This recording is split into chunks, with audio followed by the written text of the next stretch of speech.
গভীর রজনীতে Abdul Muttalib একা একা কাবা ঘরের ভিতরে যাইয়া হাত দুটি বাড়াইছে। কাবার মালিক, আমার এলাকায় পানির বড় সংকীর্ণতা, আমি নেতাজির কাছে সকলে পানির আবদার করেছে। ওগো আমার আল্লাহ, ওগো আমার স্রষ্টা কাবার মালিক, মেহেরবানি করে মক্কা নগরীতে পানির ব্যবস্থা করে দাও। প্রয়োজন হলে আমি সে বদলাই আমার একটি ছেলেকে তোমার রাস্তায় কোরবানি করে দিব। দোয়া কইরা ফেলাইছে, আল্লাহ তাআলা দোয়া কবুল করছেন। পরের দিন পানি প্রবাহ চলতেছে, সবাই খুশি। এবার আব্দুল মুত্তালিব ছেলেকে কুরবানি দেওয়ার কথা ওয়াদা করেছে, এই ছেলেকে আর কুরবানি দেয় না। দিন যতই পেরিয়ে যায়, ঘুমের ভিতর স্বপ্নে আসে, আব্দুল মুত্তালিব তুমি যে ওয়াদা করে সন্তানকে কুরবানি দিবে বলে পানি চেয়েছো, তুমি তো এখনো সন্তানকে কুরবানি দাও নাই, তাড়াতাড়ি সন্তানকে কুরবানি দাও। সে সময়ের তাওরাত কিতাবের পারদর্শী ছিলেন নওফেল। ওখানে আব্দুল মুত্তালিব ছুটে গেলেন, বললেন আমি বারবার স্বপ্নের ভিতরে দেখি আমাকে কে যেন ডেকে বলে, ও আব্দুল মুত্তালিব, একটি সন্তানকে কুরবানি দিতে চেয়েছো, যদি কুরবানি না করো আমি তোমার 10টি সন্তানকেই ধ্বংস করে দিব, সাথে আমি মক্কা নগরীতে আযাব দিয়ে দিব। পারদর্শী নওফেল এবার বলে, তাহলে তোমার সন্তানকে নিয়ে তুমি বসো, কোন সন্তান আল্লাহর রাস্তায় জীবনটা দিতে চায় ওই সন্তানকে আল্লাহর রাস্তায় কুরবানি দিয়ে দাও। 10টি ছেলেকে নিয়ে তিনি বসলেন, 10 জন ছেলেকে নিয়ে তিনি বসলেন। পরামর্শ সবাই, এই সন্তানেরা ডাক দে বলে বাবা। হামজা ডাক দে বলে আমার নাম কি বলেছে? আব্দুল মুত্তালিব বলে না, তোমার নাম উল্লেখ করে বলা নাই। বলে তাহলে আমি আসি। আবুল আহাব বলে আমার নাম কি উল্লেখ করে বলেছে? বলে না, তোমার নাম উল্লেখ করে বলা নাই, তাহলে আমি আসি। আবুল আহাব বলে আমার নাম কি বলেছে? না, উল্লেখ করে বলা নাই, তাহলে আমি আসি। আব্দুল বাসিত বলে আমার নাম কি উল্লেখ করে বলেছে? বলে না, বলে তাহলে আমি আসি। এইরকম করতে করতে 9টি সন্তান যখন ওখান থেকে উঠে চলে গেলেন, শেষের দিকে বসা আছে একমাত্র আমার নবীজির পিতা আব্দুল্লাহ। আমার নবীজির পিতা আব্দুল্লাহ ছোট্ট বাচ্চা ওখানে বসা। আব্দুল মুত্তালিব চিন্তা করে আমার সব ছোট্ট ছেলেটা এখানে বসা, ছোট্ট বাচ্চাটা আমারে কিছু বলতেও পারে না, আমি তো এই ছোট্ট বাচ্চা তারে কুরবানিও করতে পারি না। দৌড়ে গেছে আবার তাওরাতের পারদর্শীর কাছে যাওয়ার পর বলে হুজুর বেকাদাই পড়ে গেছি, বড় বড় ছেলেরা ওখান থেকে উঠে সরে যায়, কিন্তু আমার ছোট্ট ছেলেটা ওখান থেকে যায় না, আমি এবার কি করতে পারি? বলে ওই ছোট্ট ছেলেটারে তাড়াতাড়ি কুরবানি দিয়ে দাও, নচেৎ তোমার 10টি ছেলেই তো ধ্বংস হয়ে যাবে। এবার মক্কা নগরীতে ঘোষণা হয়ে গেল আমার আপনার নবীজির পিতা আব্দুল্লাহকে কুরবানি দেওয়া হবে। কাবা ঘরের সামনে সকল মানুষগুলি উপস্থিত হয়ে গেলেন। মানুষেরা উপস্থিত হয়ে কারো চোখের মধ্যে পানি, কারো হাহাকার। আব্দুল্লাহর চেহারা ছিল অনেক সুন্দর। আমার আপনার নবীর জন্য মক্কা নগরীর মানুষেরা বলল, তুমি আর 9টা ছেলেকে কুরবানি করে দাও, আমাদের কোনো আপত্তি নাই, কিন্তু আব্দুল্লাহর গলায় তোমাকে ছুরি লাগাতে দিব না। এই দিক থেকে 80 জন মহিলা নবীজির পিতা আব্দুল্লাহকে বাঁচানোর জন্য সারিবদ্ধ হইয়া তরবারি নিয়ে দাঁড়িয়েছে। বলতেছে গো আব্দুল মুত্তালিব, তুমি যদি এই মুহূর্তে আব্দুল্লাহর গলার মধ্যে ছুরি লাগাও, আমাদের তরবারিগুলি বসে থাকবে না, এই তরবারি দ্বারা আমরাও তোমার মাথাকে আলাদা করে দিব। আব্দুল মুত্তালিব দেখলেন সম্ভাবনা। মক্কা নগরীর মানুষেরা বললেন, যাকে দেখার পর আমাদের ব্যবসার মধ্যে উন্নতি হয়, যাকে দেখার পর আমাদের ব্যবসার মধ্যে বরকত হয়, আমরা শান্তি পাই, তৃপ্তি পাই, সেই সন্তান আব্দুল্লাহ রে আমরা কতল করতে দিব না। এমন করে যখন তারা প্রস্তাব রাখলেন, কোন ক্রমেই যখন তাকে কতল করা যাচ্ছিল না, এক পর্যায়ে সকলেই চলে গেলেন। আমার বন্ধুরা, আমার এই দুনিয়াতে নবীর পিতা আব্দুল্লাহ কি কতল করা সম্ভব, যার মাধ্যমে বিশ্ব নবী রাহমাতাল লিল আলামিন এই দুনিয়ার জমিনে আসবেন। নবীজির পিতা আব্দুল্লাহকে বারবার মেয়েরা ডিস্টার্ব করত। খুব সুন্দর তার চেহারা ছিল, চেহারাটা সুন্দর হওয়ার কারণে তাকে ডিস্টার্ব করত, তাকে ব্যারিকেড দিত, বলতো তুমি একটু তোমার পিতার কাছে বলো, আমি তোমার নববধূ সেজে আমি তোমার ঘরে যেতে চাই। কিন্তু আব্দুল্লাহ এত শরমিন্দা ছিলেন, তিনি মাথা উঠাতেন না, লজ্জায় লাল হয়ে যেতেন। এইভাবে অনেক সময় পেরিয়ে আব্দুল মুত্তালিবের কাছেও দিনের শত শত বিবাহের প্রস্তাব আসে। এবার আব্দুল মুত্তালিব চিন্তা করলেন, আব্দুল্লাহ শেষ ছেলে, একে বিবাহ না দিলে আর হয় না। এইভাবে যখন অবস্থা শুরু হয়ে গেল, রাতের অন্ধকারে আব্দুল্লাহরে নিয়ে আব্দুল মুত্তালিব মক্কাতে চলে গেলেন। মক্কা শহর ছেড়ে মদিনা শহরে যখন আব্দুল মুত্তালিব তার ছেলে আব্দুল্লাহরে নিয়ে চলে গেলেন, বন্ধুর বাড়িতে গেলেন। বন্ধুর সাথে ব্যবসা লেনদেনে আগের থেকেই কথা ছিল, আমার একটা মেয়ে আছে, ও বলেছে আমার একটা ছেলে আছে, বলে আমরা দুইজন বিবাহ দিব, আমাদের বন্ধুত্বটা থেকে আরো মজবুত করব। এবার বললেন, বন্ধু এই যে আমার ছেলেকে নিয়ে আমি এসেছি, তুমি এবার তোমার মেয়েটাকে কি বিবাহ দিয়েছো?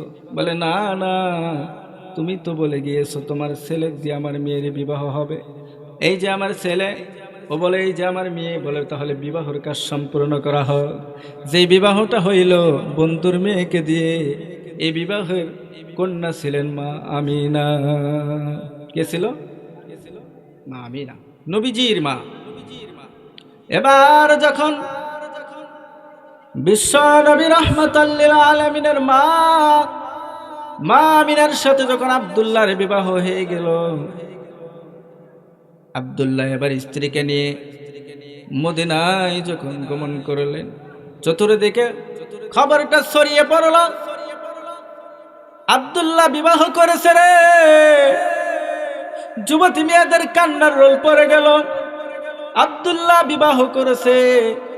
এক পর্যায়ে নওফেলের মেয়ে মরিয়মের সাথে দেখা হয়ে গেল। নওফেলের মেয়ে মরিয়ম ডাক দিয়ে বলে, এরে আব্দুল্লাহ, ডাক দিয়ে চিৎকার মেরে বলে, আব্দুল্লাহ রে, আমি তোকে অনেক ভালোবেসেছিলাম। আব্দুল্লাহ বলে, তোমার চোখের মধ্যে পানি কেন? বলে, আমি তোমাকে অনেক ভালোবেসেছিলাম, তার শুধু একটাই কারণ ছিল, তোমার চেহারার মধ্যে রাহমাতাল লিল আলামিনের নূর ছিল। মরিয়ম বারবার প্রস্তাব দিতেন বিবাহের পূর্বে, এমনকি অবৈধ সম্পর্কেরও প্রস্তাব দিয়েছেন, কিন্তু আব্দুল্লাহ কোনো ক্রমে তাতে রাজি হয় নাই। আব্দুল্লাহকে এবার বলে, শোনো, আমার বাবা তাওরাতের আলেম, আমার বাবার তাওরাত থেকে আমি দেখেছি এক একটা পৃষ্ঠা উল্টানোর পর শুধু মুহাম্মদ লেখা। আমার বড় ইচ্ছা ছিল, আব্দুল্লাহ রে, তোর ঘরের বউ হওয়ার পর, তোর স্ত্রী হওয়ার পর আমি আমার পেটে ধারণ করব রাহমাতাল লিল আলামিন।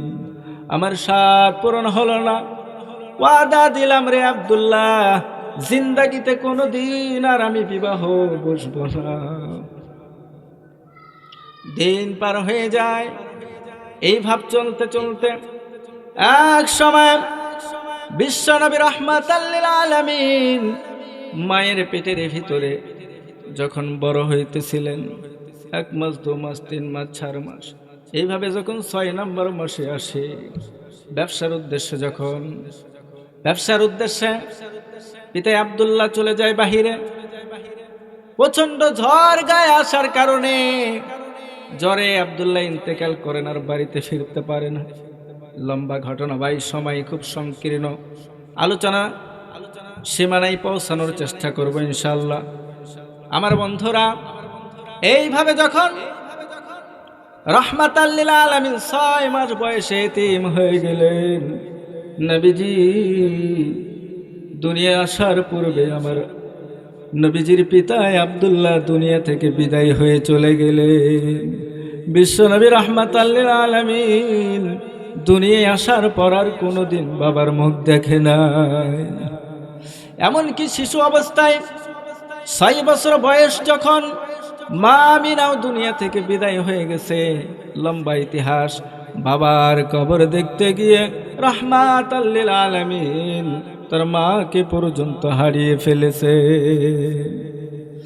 আমার ভাইরা, এই নবী কেমন নবী, নবীর শান কি, মর্যাদা কি?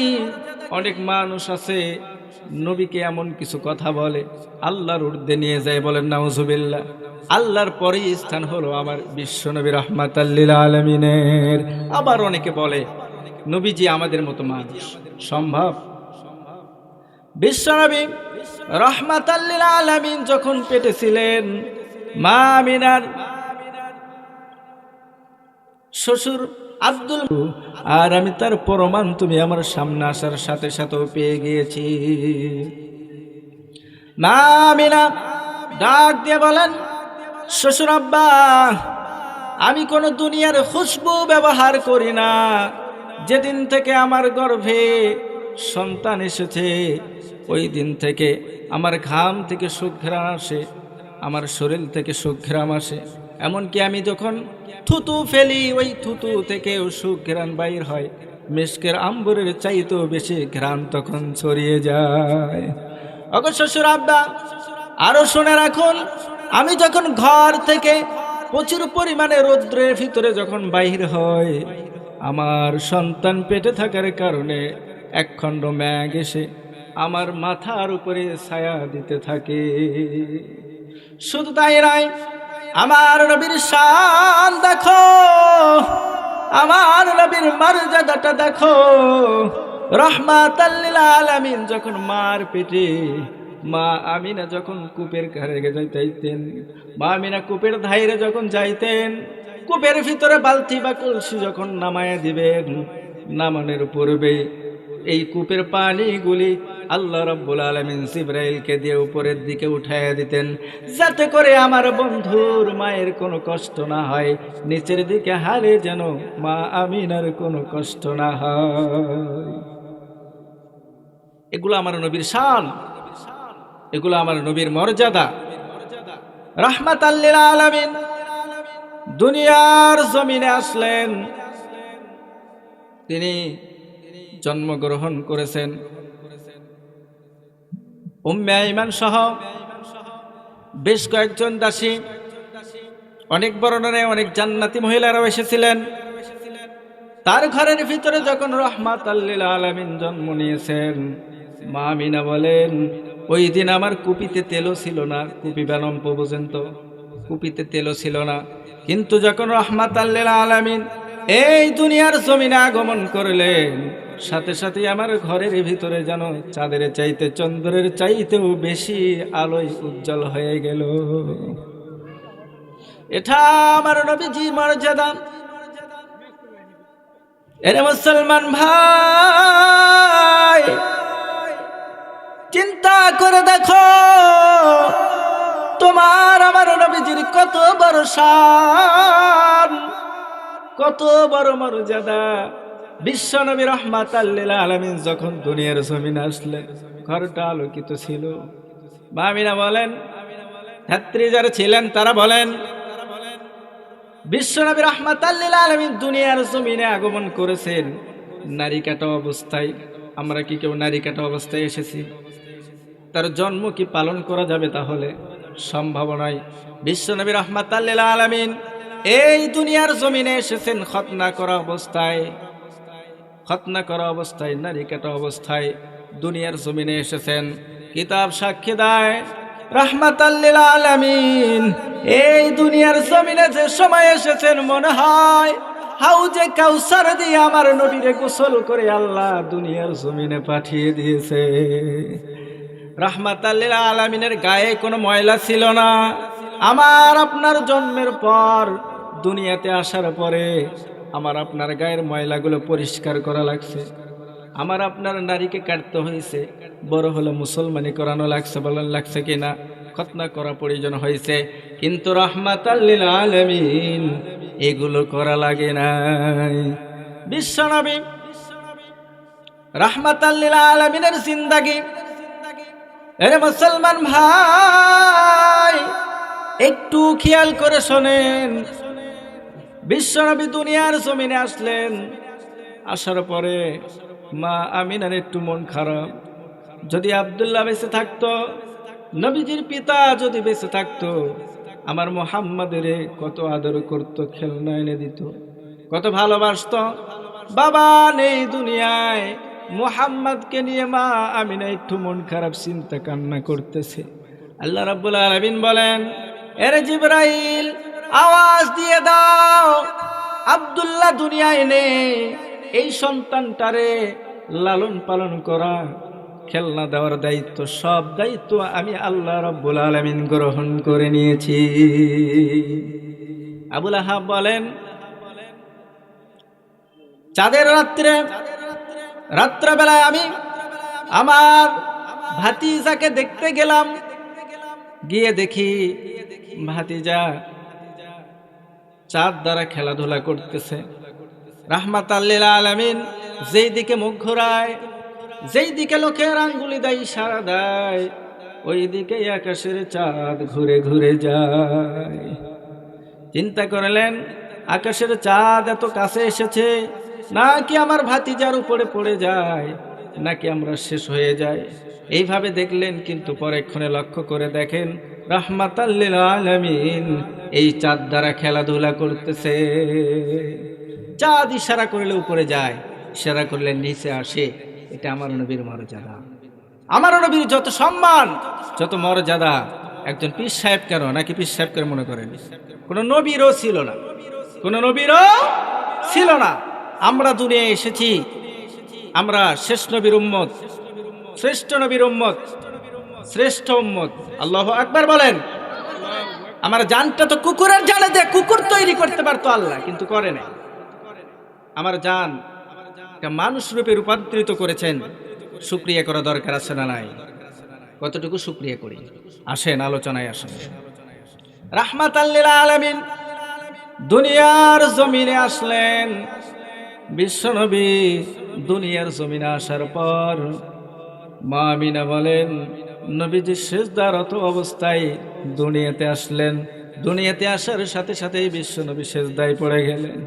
বিশ্বনবী গুনগুন করে কি যেন আওয়াজ দিতেছে।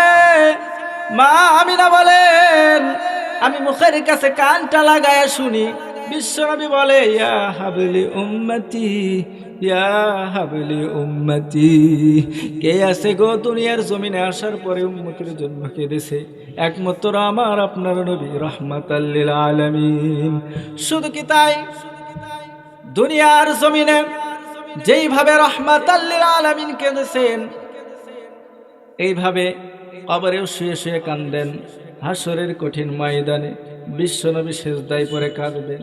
আল্লাহ বলবে, রে জিবরাইল, যেই নবী দুনিয়াতে কষ্ট করেছে, কবরে উম্মতের চিন্তা করেছে, সেই নবী হাসরের ময়দানে কাঁদে, আমার সহ্য হয় না। নবীকে মাথা উঠাইতে বলো, নবী কি চাই? রাহমাতাল লিল আলামিন বলবেন, মাথা উঠায় বলবে, আল্লাহ, ওই যে আমার উম্মতেরা জাহান্নামের আগুনে জ্বলতে যাচ্ছে, ওই উম্মত গুলোকে জাহান্নাম থেকে ফিরাও। আল্লাহ রাব্বুল আলামিন বলবেন, ওগো নবীজি, রাহমাতাল লিল আলামিন আপনার উম্মতকে আপনি বাছাই করে নেন। রাহমাতাল লিল আলামিন বলবেন আমার উম্মত যতক্ষণ জান্নাতে পৌঁছিবে না এতক্ষণ পর্যন্ত আমি নবীও জান্নাতে যাওয়ার সিদ্ধান্ত নিব না। শুধু কি তাই, শেষ সময়ে শুধু জন্মের সময় কেঁদেছেন তা নয়, বিশ্বনবী রাহমাতাল লিল আলামিন যখন দুনিয়া ছেড়ে চলে যাবেন সেই সময়ও রাহমাতাল লিল আলামিন উম্মতের জন্য কেঁদেছেন। আরে যুবক ভাই, নিজের অন্তরটা একটু নরম করে দাও, নিজের অন্তরটা একটু নরম করে দিয়ে কথাগুলি শোনো। দেখো তো তোমার ভিতরে ঈমান আছে না নাই, দেখো তো তোমার মনের ভিতরে ব্যথা লাগে কি লাগে না। রাহমাতাল লিল আলামিন এই দুনিয়ার জমিন থেকে যে সময় বিদায় হয়ে যাবেন, অসুস্থ অবস্থায় বিছানার মধ্যে শায়িত আমার নবীজি রাহমাতাল লিল আলামিন কখনো হুশ কখনো বেহুশ, এমন অবস্থার মধ্যে দরজার ভিতরে কে যেন কড়া নাড়তেছে, কে যেন ঠক ঠক করে আওয়াজ দিতেছে। রাহমাতাল লিল আলামিনের কাছে মা ফাতিমা বলে দরজায় কে যেন আছে, ভিতরে আসতে চায়। রাহমাতাল লিল আলামিন নবী আমার বলে মা ফাতিমা যাও দরজাখানা খুলিয়ে দাও। নবীজির মেয়ে মা ফাতিমা রাদিয়াল্লাহু আনহা আগায় গেলেন, দরজাখানা খুলে দিলেন। দরজা খোলার সাথে সাথে আল্লাহ তাআলা অর্ডার করে দেয়, এরে আজরাইল আমার ফাতিমার সামনে তুমি প্রকাশ হয়ে যাও। যার মৃত্যু হয় সে ব্যতীত অন্য কেউ কি আজরাইলকে দেখতে পারে? পারে না। কিন্তু আমার নবীজিকে ফাতেমার কাছে বলেছে তুমি দেখো কে, যার কারণে আল্লাহ তাআলা নবীর কথাকে সত্য রাখার জন্য আজরাইল আলাইহিস সালামকে প্রকাশ করে দিয়েছেন। ফাতেমা দৌড়ায় গিয়ে দরজাখানা লাগায়া বিশ্বনবীর কাছে গিয়ে বসে বলে রাহমাতাল লিল আলামিন, ও বাবা, দরজার মধ্যে এমন একজন মানুষ দাঁড়ায় আছে যার আসমানের ভিতরে যার মাথা, জমিনের ভিতরে যার পা, এত লম্বা মানুষ, এত বড় মানুষ, এমন আকৃতির মানুষ, এক একটা পুকুরের মতো এক একটা চোখ, লাল রঙের টকবক করতেছে। বাবা গো, ওই মানুষটা তো মক্কা নগরীতে কোনোদিন দেখি নাই। আমার নবীজি ডাক দিয়ে বলে মা, ও ফাতিমা, এটা দুনিয়ার কোনো মানুষ নয়, ইনি হলো মালাকুল মউত, যে আল্লাহর হুকুমে মানুষের জানগুলি কবজ করে। মা ফাতিমা ডাক দিয়ে বলে জীবন দেওয়ার প্রয়োজন হয় আমি দিব, কিন্তু আমি দরজাখানা খুলে দিব না। ওগো আব্বা, আমাদেরকে ছেড়ে দুনিয়া থেকে চলে যাবেন, ওই আজরাইলকে আমি ঘরের ভিতর আসতে দিব না। রাহমাতাল লিল আলামিন চোখের পানিগুলি ছেড়ে দিয়ে মা ফাতিমাকে ডাক দিয়ে বলে, ও মা ফাতিমা, যাও, ও এমন একজন ফেরেশতা যে আল্লাহর হুকুমে জান কবজ করে, ঘরের ভিতরে আসার জন্য কারো পারমিশন দরকার হয় না। কিন্তু আমি নবীজির শান, আমি নবীজির মর্যাদা, ও ঘরের দরজায় দাঁড়িয়ে সালাম দেয়, আমার পারমিশন নিয়ে আমার ঘরের ভিতরে আসতে চাই। দরজা খোলার অনুমতি দেওয়া হলো। আজরাইল আলাইহি ওয়াসাল্লাম নবীজির কাছে এসে নামাজের সুরতে ছাত্রের মতো ভদ্রের মতো বসে গেলেন। নামাজের সুরতে যখন রাহমাতাল লিল আলামিন বসে গেলেন, এবার রাহমাতাল লিল আলামিনের কাছে আজরাইল যখন নামাজের সুরতে বসলেন, নবীজি বললেন, কি খবর তোমার? আজ বেশ কয়েকদিন যাবত আমি অসুস্থ, কি কারণে এসেছো বলো? বলে আল্লাহ রব্বুল আলামিন আমাকে পাঠিয়েছেন, আপনি যদি চান আপনাকে আমি আল্লাহর কাছে নিয়ে যাব, আর যদি বলেন দুনিয়াতে আমি আরো কিছু হায়াত চাই, সেটাও আল্লাহ তাআলা আপনাকে বাড়ায় দিবেন। রাহমাতাল লিল আলামিন আমার আপনার নবীজি বললেন, তুমি একটু দাঁড়াও, একটু অপেক্ষা করো, দেখি জিবরাইল কি বলে। এরকম চিন্তা করতে হযরত জিবরাইল আমিন দৌড়ায়া নবীজির কাছে এসে গেলেন। ওগো নবীজি, আমাকে স্মরণ করেছেন, কি বলতে চান? বলে আজরাইল কি বলতেছে? আজরাইল বলতেছে যাওয়ার কথা, আর যদি থাকতে চাই তাহলে রাখেও যাবে, সেটাও বলছে। আমি কি করতে পারি? জিবরাইল আলাইহিস সালাম আমার নবীজির কানে কানে একটা কথা বললেন, দুনিয়ার কোনো কথা নয়, কোরআনুল কারীমের একটা আয়াত পাঠ করলেন, যা আমি তেলাওয়াত করেছি। হযরতে জিবরাইল আমিন বলেন, ইন্নাকা মাইতু ওয়া ইন্নাহুম মাইতুন। ওগো নবীজি, এই দুনিয়ার জমিনে আপনার শত্রুরাও মৃত্যুবরণ করবে, আপনাকেও মৃত্যুবরণ করতে হবে। তার মানে বোঝার বাকি রইল না, আপনার পক্ষের মানুষও মরবে, শত্রুতাও মরবে। তার মানে আজরাইলের কাছে এখন আমি ধরা দিতে পারি। এমন পরামর্শ জিবরাইলের কাছ থেকে পাওয়ার পর আমার নবীজি রাহমাতাল লিল আলামিন সঙ্গে সঙ্গে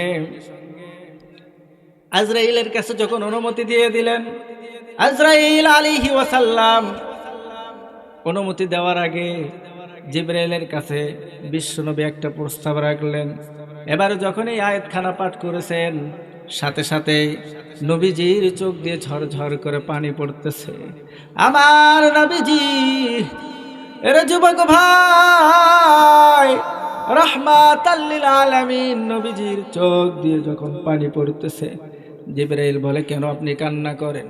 আপনার বুঝি ফাতিমার কথা মনে পড়ে গেছে? আপনার মেয়েকে ছেড়ে বুঝি আপনাকে যেতে মন চাইছে না? রাহমাতাল লিল আলামিন বলে, না। তাহলে কেন কান্না করেন? হাসান হোসাইনের জন্য।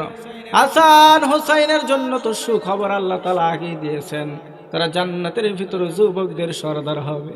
আপনি আর পরেও কেন কান্না করেন? রাহমাতাল লিল আলামিনকে বলে, আপনি আলী ওসমান আবু বকরের জন্য কান্না করেন। এইভাবে আমার নবীজির কাছে যখন প্রস্তাব দিতে থাকেন, একে একে সব কিছুকেই নবীজি বললেন, না, আমি কান্না করি গো, এই দুনিয়ার জমিন থেকে আমি যখন চলে যাব, আমার গুনাহগার উম্মত রেখে দেখবে। রাহমাতাল লিল আলামিন বলেন, জিবরাইল, আমার সাথে আল্লাহর একটা চুক্তি ছিল, যতদিন দুনিয়ায় আমি থাকব তোমার কোনো উম্মতরে ধ্বংস করব না। আল্লাহর কাছে এই চুক্তি ওয়াদা আমার ছিল, আমি দুনিয়ায় থাকাকালীন আমার উম্মতের উপরে গজব দিয়ে সমূলে ধ্বংস করবে না। কিন্তু আমি দুনিয়া থেকে চলে যাচ্ছি, আমার বড় ভয় হয়, বড় চিন্তা হয়, আমার উম্মতরে কি আল্লাহ তাআলা গজব দিয়ে শেষ করে দিবে নাকি? নবীজি কাঁদতেছিলেন। এই সময়ের মুহূর্তে আল্লাহ তাআলা জানায় দিলেন, আমার নবীকে বলো, এতদিন ধরে জমিনের ভিতরে তুমি ছিলে, তোমার দায়িত্বে তোমার উম্মতেরা ছিল, আজকে তাকে কিয়ামত পর্যন্ত যত উম্মত তোমার জমিনার এই জমিনের ভিতর আসবে, সব উম্মতগুলির জিম্মাদারের দায়িত্ব আমি আল্লাহ রাব্বুল আলামিন নিয়ে নিলাম। আজরাইল আলাইহি ওয়াসাল্লাম যে সময় নবীজির বুকের উপরে হাত রাখলেন, বিশ্বনবী বললেন, রে আজরাইল, আমার বুকের উপরে যে হাত রেখে দিয়েছো, নাকি উহুদ পাহাড়কে চাপিয়ে দিয়েছো? আজরাইল আলাইহিস সালাম বলেন, এতদিন পর্যন্ত যত জান আমি নিয়েছি, আর সামনেতে যত জান নিব, সবচাইতে আপনার জানটা আমি ইহসানের সহিত, আদবের সহিত নিতেছি। রাহমাতাল লিল আলামিন বলেন, না, আমার মনে হইতেছে তুমি আমার বুকের উপরে উহুদ পাহাড় চেপে দিয়েছো। আমার নবীজির যদি অবস্থা হয়, আমার আপনার কি অবস্থা হবে? বিশ্বনবী আবু বকরকে ডাক দিয়ে বলেন, মুমিন ব্যক্তিরা যখন ইন্তেকাল করবেন, ও ব্যক্তিদের সামনে জান্নাতকে তুলে ধরা হবে, বলা হবে, এই যে তোমার চিরস্থায়ী ঠিকানা জান্নাত, তুমি এদিকে আসো, তুমি অগ্রসর হও, তোমার ঠিকানা জান্নাতের দিকে যাও। জান্নাতের নাজ নিয়ামত দেখতে দেখতে সজ্ঞানের সাথে, আনন্দের সাথে এই দুনিয়া থেকে মুমিন ব্যক্তিরা আখিরাতের দিকে যাবে। পক্ষান্তরে যারা বেঈমান থাকবে, আজরাইল আসবেন গজবের ফেরেশতা নিয়ে, আযাব দিবেন, কষ্ট দিবেন। অনেক সময় আমরা দেখি অনেক মানুষ মৃত্যুর সময় এদিক তাকায় ওদিক তাকায়, আমরা মনে করি বড় ছেলেরে দেখতে চায়, বড় মেয়েরে দেখতে চায়, এই বুঝি তার গবেষণা চিন্তা, কিন্তু না, তা নয়। বুজুর্গান দিনরা বলেন, এ মানুষটা চিন্তা করে সারাটা জীবন ধরে আমি যে দুনিয়ার পিছনে মেহনত করেছিলাম, এই ঘরটা যে আমি বানিয়েছিলাম, এই বাড়িটা যে আমি তৈরি করেছিলাম, সব মেহনতগুলি যে আমি সাজিয়েছিলাম করেছিলাম, আমি আজকে কোন পর্যায়ে আমি যে চলে যাইতেছি, আমি কি নিয়ে গেলাম, এই চিন্তা ফিকিরে ব্যস্ত থাকে। কথা বলেন ঠিক কিনা? কে কখন চলে যাবে আর কি কোনো গ্যারান্টি আছে? নেই। গত মাহফিলেতে আমাদের এখানে যেদিন মাহফিল ছিল, সেদিন রওশন জামান বাবু প্রামাণিক পাড়ার এক ছেলে ইন্তিকাল করেছেন। সকাল বেলায় গেলাম লাশখানা দেখার জন্য, গিয়ে দেখি মা জননী লাশের পাশে বসে কান্না করতেছে, চোখের পানি ফেলতেছে, বলতেছে, কে গো তোমরা, আমার বাবার লাশটা খোলো একটু, আমি দেখতে চাই। এমন অবস্থা, মোটর সাইকেল দিয়ে সেতুর আগে, যমুনা ব্রিজের আগে অ্যাক্সিডেন্ট করে মারা গেছে। দেখানোর পরিস্থিতি নেই। যারা ধোয়াইছে তারা বলছে গায়ের উপর দিয়ে চাকা গেছে।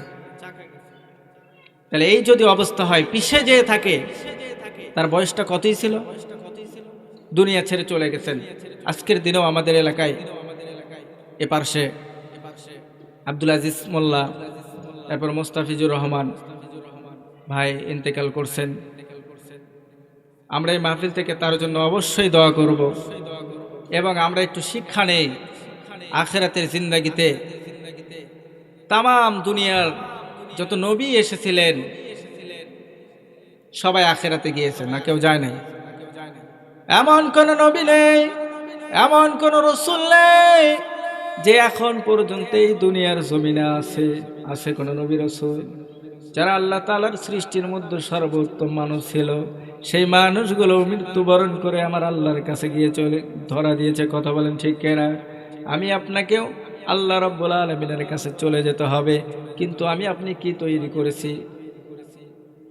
কিয়ামুল নামা তৈরি করেছি, কি সম্বল তৈরি করেছি, জানি আমরা দুনিয়া থেকে আখিরাতের জিন্দেগিতে যাব। সারাটা দিন ধরে যে দুনিয়ার জন্য আমরা ব্যস্ত থাকি রে ভাই, ওই দুনিয়ার ছোট্ট একটা উদাহরণ আমি আপনাদের কাছে পেশ করতে চাই। এই দুনিয়াটা হলো ক্ষণস্থায়ী, আখিরাত চিরস্থায়ী। কথাটা আর আগেও শুনেছেন। এরপরেও কি আপনারা সুদকে ছাড়তে পারছেন? ঘুষকে ছাড়তে পারছেন? আত্মীয় স্বজনের হককে কি ঠিকভাবে বুঝাইয়া দিতে পারছেন? চিন্তা করে দেখেন, রাহমাতাল লিল আলামিন এই দুনিয়ার জমিনের শুরুতে এসে এবং যাওয়ার সময় শেষেও এই উম্মতের জন্য চিন্তা করে গিয়েছেন। আর আমরা বসে বসে কি চিন্তা করি? বিশ্বনবী রাহমাতাল লিল আলামিনের উম্মত হওয়ার জন্য কি প্রচেষ্টা আর কি কাজগুলি আমাদেরকে করতে হবে, এই বিষয়গুলি আমাদেরকে জানা দরকার আছে। কি বলেন? বিশ্বনবীর জীবনীতে তিনটে ভাগ রয়েছে। একটি হলো বিশ্বনবী জীবনী 40 বছর পর্যন্ত, যেটা ক্বাবলান নবুওয়াত। এই ক্বাবলান নবুওয়াত এটা হলো আমরা বলি মিলাদুন নবী। সিরাতুন নবী মানে নবীজির জন্মের দিন থেকে শুরু করে শেষ দিন পর্যন্ত তাকে বলা হয় সিরাতুন নবী। আমার ভাইয়েরা, সিরাতুন নবীকে পালন করি আমরা। অনেক গোষ্ঠী আছে যারা মিলাদুন নবীকে পালন করে।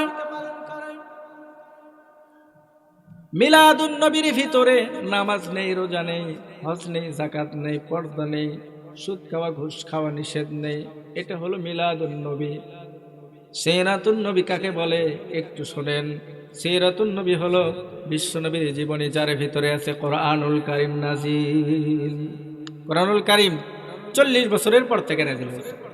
আগে কি নাজিল হয়েছে? হয় নাই। রাহমাতাল লিল আলামিনের ক্বাবলান নবুওয়াত জিন্দেগি 40 বছর পর্যন্ত বিশ্বনবী নীরবতা পালন করেছিলেন। আমার নবীজি 40 বছর পর থেকে রাহমাতাল লিল আলামিন আল্লাহর দ্বীনের কথাগুলি মক্কা নগরীর মানুষগুলিকে বুঝাইতেছিলেন। 13 বছর কেটে যায়। এইভাবে মদিনায় চলে গেলেন বিশ্বনবী। সেখানে মদিনার যুবকেরা নবীজিকে তাদের কলিজার থেকেও বেশি ভালোবাসা দিলেন, নিজের জানের চাইতেও বেশি ভালোবাসা দিলেন। আর আমি আপনি কি করতেছি? আমার নবীজি রাহমাতাল লিল আলামিনের দেখানো পথ, ইঞ্জিনিয়ারের ম্যাপ যদি মিস্ত্রি মেনে চলে ওই বাড়ির কাজ ভালো হয়। শুরুতে বলছিলাম, মনে আছে? আমার আপনার জীবনের ম্যাপ যদি রাহমাতাল লিল আলামিনের সাথে মিলে যায়, তাহলে আমার আপনার জীবনটা আল্লাহর দরবারে দামি হয়ে যাবে। আমার নবীজি জীবনীখানা শুনুন, আর জীবনী থেকে শিক্ষা নিয়ে নিজের সামনের দিকে অগ্রসর আমল করার জন্য আমি বলতেছিলাম, ক্ষণস্থায়ী দুনিয়া, আখিরাতটা চিরস্থায়ী। অনেক সময় বাজারে জেলেরা মাছ বিক্রি করে, দেখছেন আপনারা? জেলে বলে, ভাই মাছ নাও, মাছ নাও, 20 টাকা ভাগা মাছ নাও, 50 টাকা 100 টাকা ভাগ মাছ নাও। এইভাবে ডাকতে থাকে। কি বলেন? বলে মাছ নাও 50 টাকা ভাগা। আপনি যদি আগায় যেয়ে বলেন 50 টাকা ভাগা মাছ তো নিব, এই ছোট্ট ছোট্ট মাছের সাথে কি তুমি ফিরিয়ে দিবা? এ কথাটা আপনার জবানে আসতে পারে। সাথে সাথে জেলে বলবে, এই কয়টা মাছ নেওয়ার পরে আমি এই কয়টা তোমাকে ফিরিয়ে দিব। এবার আপনি যদি ডাক দিয়ে বলেন, ওগো জেলে, তুমি যে কয়টা ফিরিয়ে দিবা ও কয়টা হলে আমার বাড়ির তরকারি হয়ে যাবে, ফিরিগুলো দাও, আসলটা নিবও না, 50 টাকা দিবও না। দেখছেন বুদ্ধি? আসলটা নিবেও না, 50 টাকা দিবও না। বলে, হুজুর আপনার পিছনে নামাজ পড়ি ঠিক, আপনার বাতানো কথাগুলো মানতে পারবো না, কারণ আপনি যা বলেন তা করতে গেলে ঘুষ খাওয়া যাবে না, তা করতে গেলে আমার সুদের চাকরি থাকে না, তা করতে গেলে আমি যে সমস্ত আকাম কুকাম করে বেড়াই এগুলি করা যাবে না। নামাজ পিছনে পড়বো, বাহিরে সুদ খাবো, বেশি ওয়াজ আর করেন না। এই মার্কা মানুষগুলো বলে, আসল মাছ থেকে আমাকে ফাও মাছটা। আখিরাতের জিন্দেগি চিরস্থায়ী, ওই জিন্দেগিটা বিশ্ব নবীর ম্যাপ অনুযায়ী না সাজাইয়া, এই মানুষগুলো বিশ্ব নবীর ম্যাপ অনুযায়ী না সাজাইয়া তারা বলে আমরা দুনিয়া ঠিকঠাক করব, আখিরাতকে ফাও নিব। এটা কি সম্ভব? জেলেকে ডাক দিয়ে যদি বলে ফাও মাছটা দাও, অরিজিনাল ভাগা আমি নিব না, জেলে রাগ করে বলবে, বেটা মাছ কিনতে আসছো নাকি ফাজলেমি করতে এসেছো? আমরা মানুষেরা যদি আল্লাহকে বলি, আল্লাহ ইবাদত মোটেও করব না, আমাদেরকে আখিরাতে জান্নাত দাও, জেলে যেইভাবে রাগ করবে, রব্বুল আলামিন দুনিয়াতে আসার পরে আমাদেরকে যত নিয়ামত দান করেছেন, আমাদেরকে চক্ষু দিয়েছেন, যার চক্ষু নেই ওই মানুষটারে জিজ্ঞাসা করে দেখেন চোখের কত দাম। কি বলেন? যার হাত নেই ও মানুষটারে জিজ্ঞাসা করে দেখেন হাতের কত দাম। যার দাঁত নেই ও জানে কুরমুরে হাড্ডি আর খাওয়া যায় না, আর গুলি আর কুরমুর করে খাওয়া যায় না। সম্মানিত মুসলমান,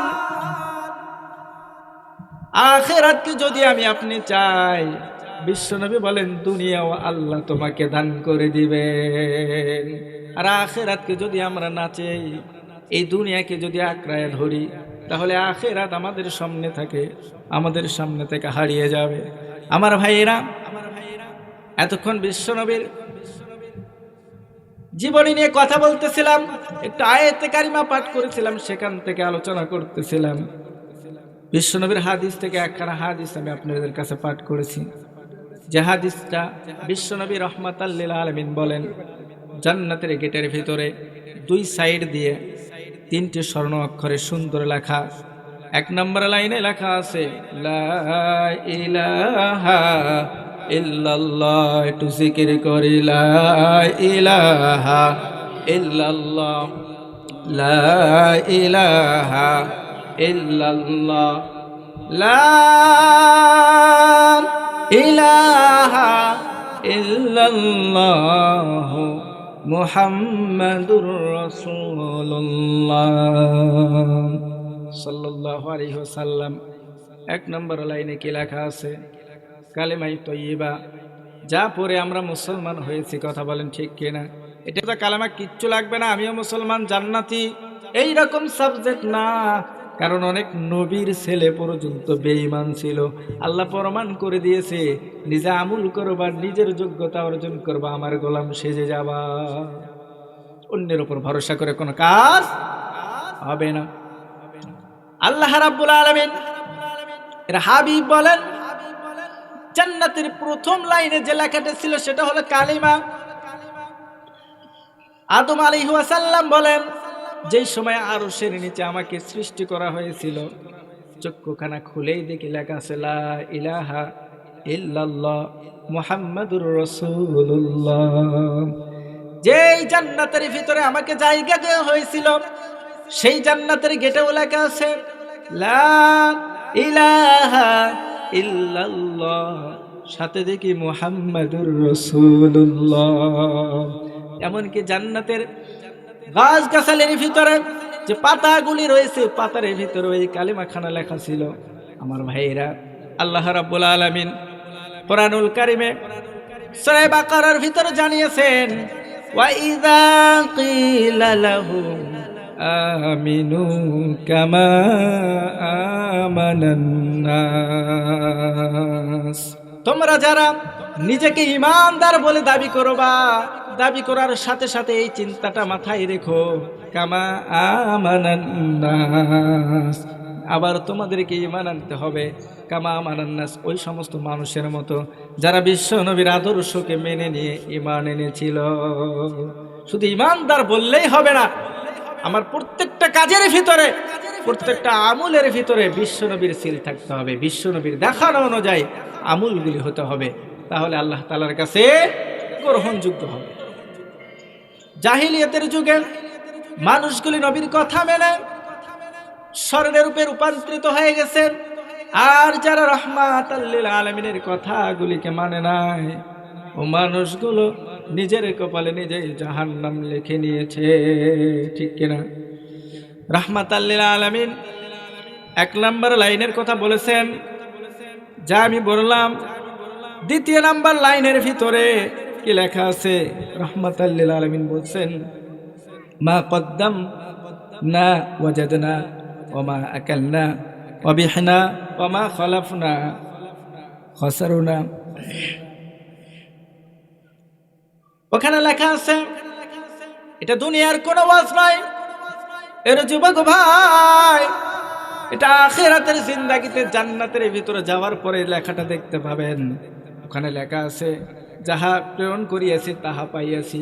এই দুনিয়ার জমিনে বসে থাকে একবার যদি আল্লাহু আকবার বলে থাকেন, একটাবার যদি সুবহানাল্লাহ বলে থাকেন, আল্লাহ তাআলা আপনাকে এই নেকির বদলা ওই জান্নাতের ভিতরে দান করে দিবে।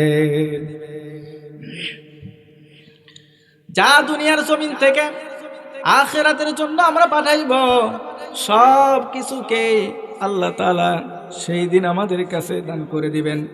আর যাহা খাই আমরা শেষ করব, তাহলে আমাদের জন্য মুনাফা লাভ, কারণ আমরা খাওয়ার পরে সুস্থতা অর্জন করে নিজের নেক আমল করব।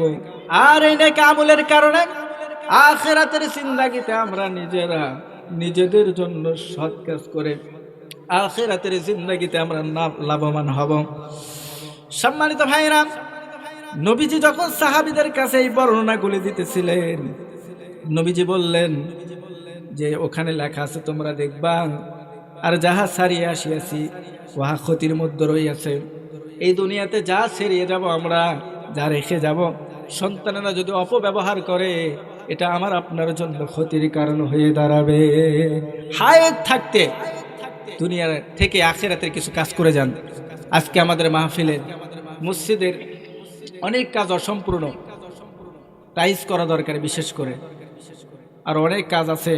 এজন্য আপনারা সকলেই খেয়াল রাখবেন, এই দুনিয়ার থেকে নিজের জন্য কিছু রোজগার করেন, মসজিদ মাদ্রাসায় কিছু দান করেন,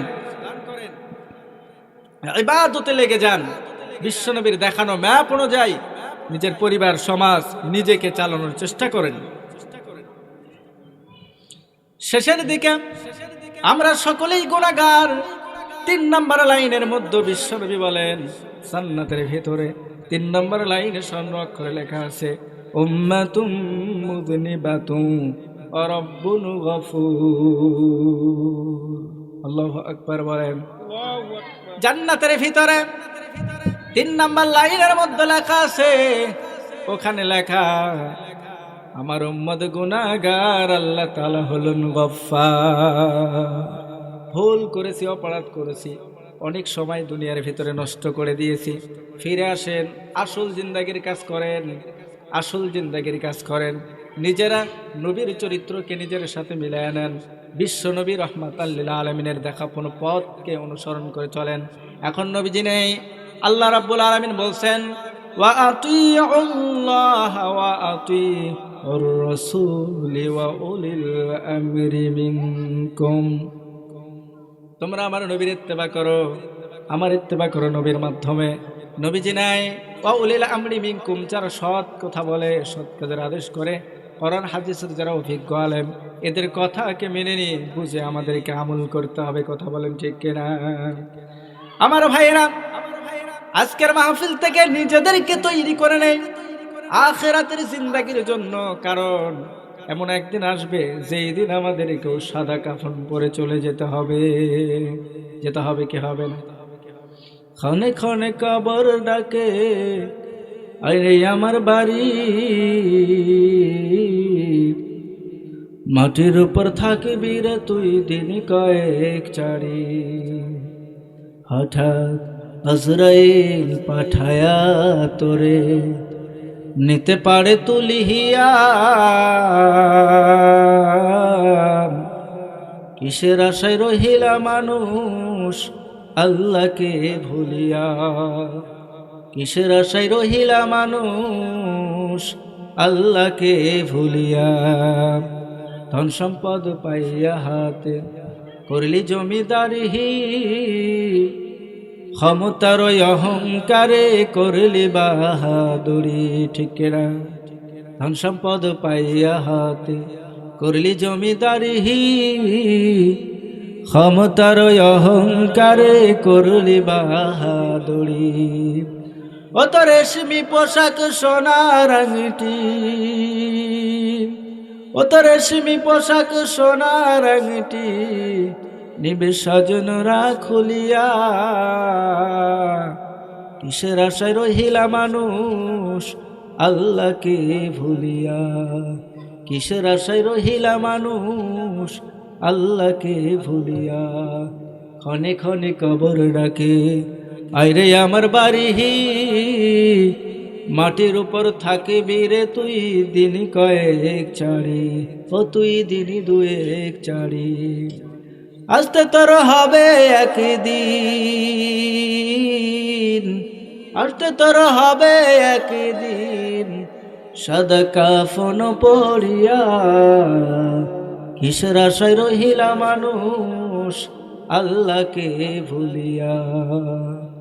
কিয়ামতের ময়দানে আমরা যখন আল্লাহ তাআলার সামনে দাঁড়াবো, কোন চিন্তায়, কোন মগ্নতায়, কোন আশায় এই দুনিয়াতে মালিককে ভুলেছিলাম, জবাব দিতে পারবো?